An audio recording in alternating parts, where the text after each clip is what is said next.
Rod, I prepared this frame description of our experience and the piece that was created for John, and it describes part of our process. Would you like me to read it? Please. John's fervor for the Rock Church is his dedication to ministry in Honduras and his leadership training in Estes Park, marked by summers of hiking and rock climbing, influenced this earth tone painting. This painting reflects John's enduring foundation of love, and that foundation of love held by his friends and family, capturing their heartfelt desire to cherish his impact eternally. It was a beautiful experience to translate parts of his story, and as a viewer, you can enjoy finding the hidden word, the rock, in the painting. It was such a privilege to be commissioned by you, Rod, and to paint a glimpse of John's lasting legacy.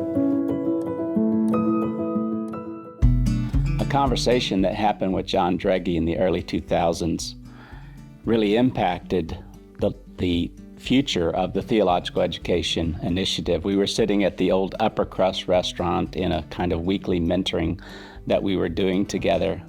And I remember John saying to me, "You know, Rod, you'll be irresponsible if you don't take your love of theology and invest it in us today." John knew of my passion that someday I would be involved in seminary education and perhaps even teach in a Bible college or a theological institution.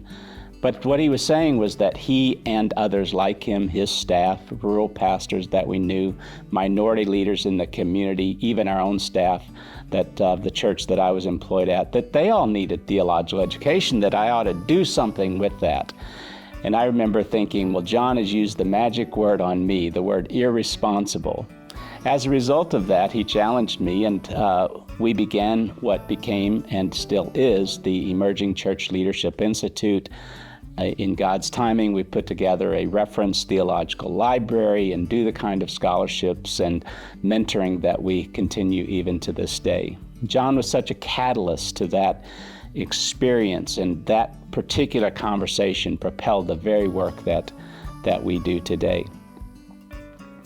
When just about a year and a half ago, the Rock became a chrysalis, I refused to say that the Rock Church closed, because in reality, institutions come and go, and the legacy of that experience now continues in the lives of those whom he touched, and there are continued campus ministry life that even happens at the University of Missouri, not to mention in other places as a result of his legacy. So I use the word as a chrysalis, but a financial gift was brought to TEI from those who were involved in that change.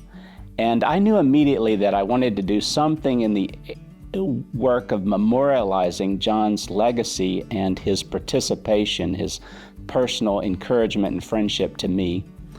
And so as a result of that, I sat for several months on what is it that we would do. I talked to family and friends, and eventually I realized that and remembered that you and I had worked together on some other projects. I knew of your work and expertise and my respect for you as an artist. And so I contacted you and asked you if you'd be willing to come and sit with me and for us to commission a piece of art that we're going to look at and talk about today. And you readily agreed, and we sat together, and I described John's life and ministry and legacy and his heart for all things outdoors.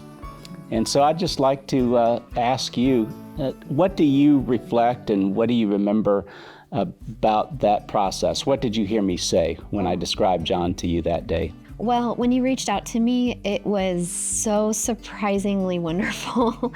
It took me in a whole state of excitement, because when you shared how meaningful John was and impactful in your life, it resonated with my calling as an artist, because one of my biggest missions as an artist is to create pieces that reflect people's legacy, people's story, and the meanings behind the catalysts of what they lived for. So this is John's legacy painting that we co-created, and it tells the stories. One of the things I am most passionate about is being that translator of people's legacy and story. And when I took this piece into the canvas, it started as just a very blank, open white canvas. My very first step was to layer it as a metaphor of how many layers of texture our lives have. So the very first layer was these ridges that you see as you come close to the canvas. There's pathways, there's bumps, there's mountains, there's hills. And I felt that was super reflective of the journey and the paths that John may have taken in his life. And what are those ridges made of? And those ridges are made of sand and clay and plaster, so very earthen textures. Beautiful.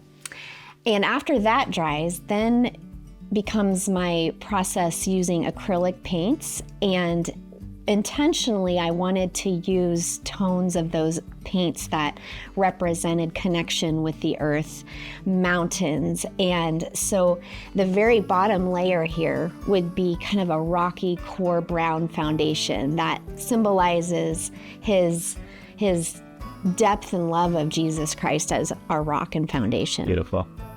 And then as you traverse up, you can see that the sky becomes a little bit golden, it becomes a little reflective.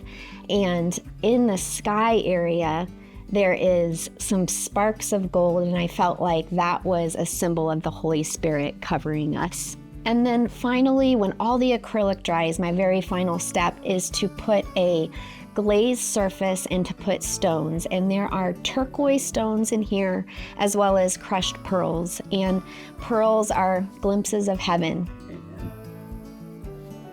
That's beautiful. Now, there's etched within the art itself the word "the rock." Yes, that's a secret surprise. When a viewer walks through and they start to journey through John's story, visual story, you can subtly see a hidden word, the rock.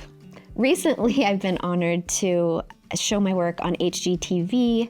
It was featured on House Hunters Renovation, and then a new series to come included some of my pieces. Oh, that's exciting. That's fantastic. Well, we are, you're a hidden treasure, in my opinion, in those who ought to know more of your work, and certainly they could find you in appropriate places if they'd like to do more commissioning, and this really the beauty of this legacy. Anything else to add about this experience before I close? Well, it was an honor. I felt so privileged to be able to be a conduit to tell John's story, to be a representation of your love for him and the community that he built so beautifully in Columbia and then in the world. So thank you for allowing me to have that opportunity.